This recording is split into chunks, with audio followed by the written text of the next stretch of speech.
everyone! Welcome to Benjamin Franklin's Science Rockstar. Today we're going to be doing a bunch of experiments based on Benjamin Franklin's actual experiments from the 1700s. So most of you have heard of Benjamin Franklin. He's a pretty famous guy for helping start the United States of America, which is 250 years old this year.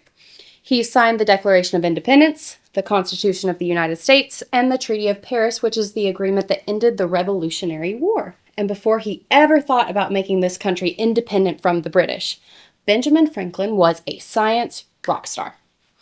Franklin made some shocking discoveries about electricity, experimented with colors and inks, invented a wood stove to keep homes warm and make cooking easier, made eyeglasses better. I'm going to do that again. Made eyeglasses better. And the list goes on. He really liked using science to make life better for everybody. Kings and world leaders wanted to meet him. Scientists from all over the world couldn't wait to talk to him, and ordinary people loved him. If crowd surfing had been invented, he never would have had to walk anywhere, and he's the type of guy that would have loved crowd surfing. One of the coolest things about Franklin is that he started out as a very ordinary guy with almost no money whatsoever. He had no special equipment, no fancy education, and not access to a bunch of really cool libraries like you do. He made his great discoveries without a fancy lab or any equipment. He used his brain and cheap stuff he could get in any market, and he changed the world. Without further ado, we will jump into our experiments.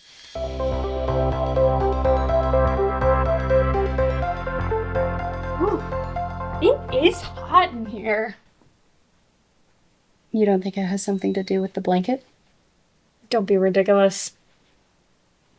Sometimes Benjamin Franklin experimented with ideas without really knowing how his experiments would be used. One example of this is his experiment to find out which colors absorb more heat from the sun. So it's not the problem with you wearing a blanket, it's the fact that the blanket is a dark color. We will work through this experiment and use the results of his experiment to decide what colors will work best for everything, from house roofs to summer clothes. But when he did the experiment, Franklin didn't know whether it would be useful. He just wanted to know more. You can repeat this experiment at home using the items in your take-home science kit. To do this experiment, you will need the following materials. You're going to start by placing an ice cube in each bowl. Then you want to cover each ice cube with a piece of fabric. This one.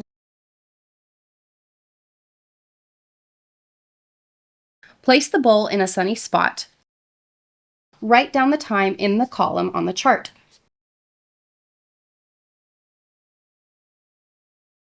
We're going to set a timer for 15 minutes. Then you're going to check back in when your alarm goes off in 15 minutes. Write down the time and note whether each ice under each piece of cloth has melted. Repeat this process every 15 minutes until the ice has melted. Which piece of fabric won the race to melt the ice first? Which one was second place? Which one was last? I do feel cooler right now. It's because you're wearing white.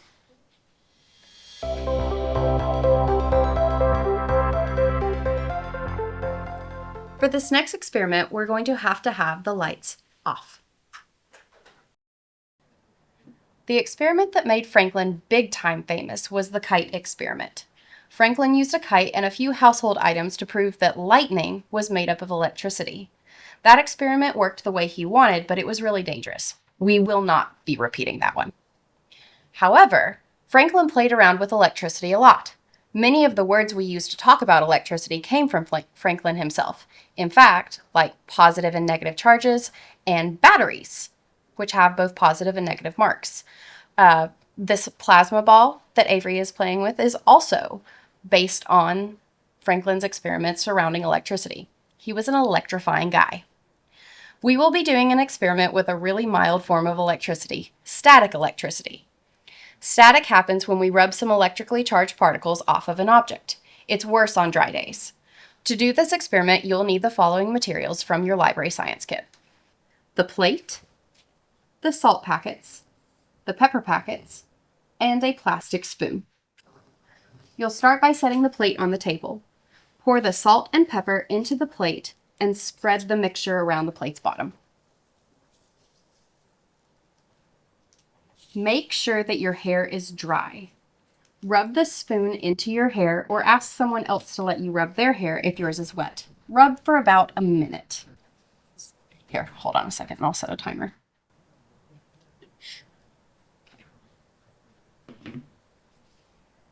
Hold the spoon above the plate.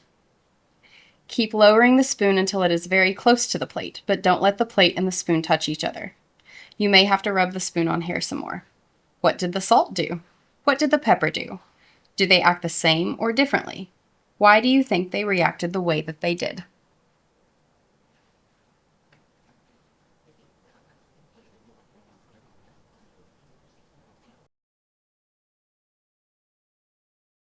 You can repeat this experiment as many times as you'd like, experimenting with salt by itself, with pepper by itself, with mixtures together, different combinations of ratios. You can play around with this as much as you'd like.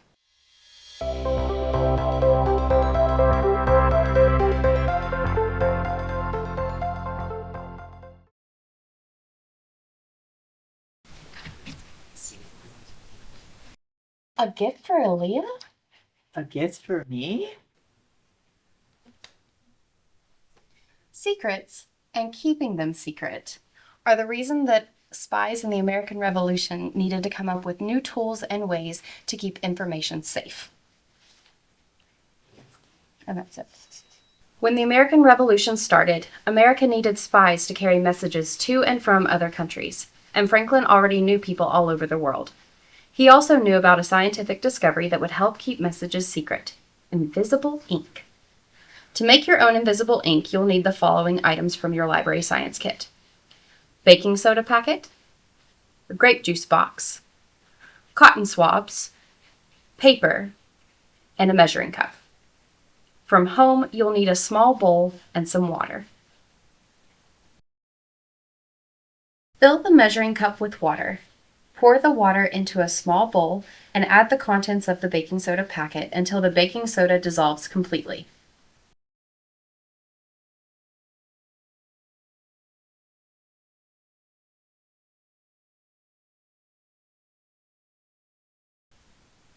Dip a cotton swab into the baking soda and water solution.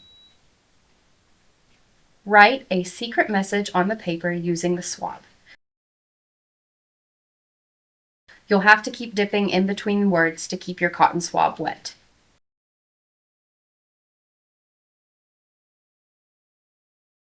Let the paper dry completely. Placing it in the sun will make the process faster. While it dries, dump the baking soda solution down the drain. Remember to save the bowl.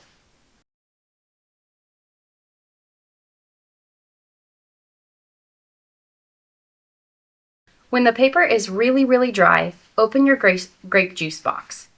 Put in the straw and squeeze a little bit of grape juice out through the straw into the bowl.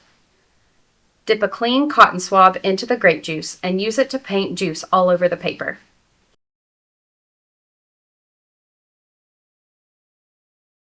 Your secret message should appear.